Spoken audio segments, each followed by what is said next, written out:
खबर शामिल करवा से दुर्ग मेयर शाह खान। दुर्ग मेयर शाह जे नौजवानों जो सियासी जोड़जंग शुरू फंक्शन लीग नायब सदर सैयद इस्माइल शाह राशिदी सियासी समाजी फंक्शन लीग अगवान मखदूम मंसूर हाशमी सां दुर्ग मेयर शाह जे सियासी नौजवाननि हाजी उजण इमाम डिनो उजण अमानला उजण जी मुलाक़ात दुर्ग मेयर शाह जे सियासी सूरत हाल ते ॻाल्हियो। सिंध जे नायब सदर पीर सैयद इस्माइल शाह राशिदी फंक्शन लीग अगवान मखदूम मंसूर हाशमी चयो त पीपल्स पार्टी करप्शन जा रिकॉर्ड तोड़े छॾिया आहिनि।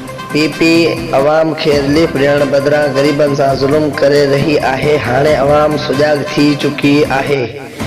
जल्द सिंध मां करप्ट सियासतदाननि जो ख़ात्मो थींदो। अवाम फंक्शन लीग खे वोट ॾेई कामयाब कंदो। दुर्ग मेयर शाह सियासी गढ़ आहे फंक्शन लीग जे जिते नौजवाननि खे घुर्जे त अॻिते अचनि। पीपी करप्ट हुक्मराननि मां जान छॾाइण मौक़े ते एडवोकेट गुलाम बास रतड़ इरशाद मेहरानी मौजूद हुआ।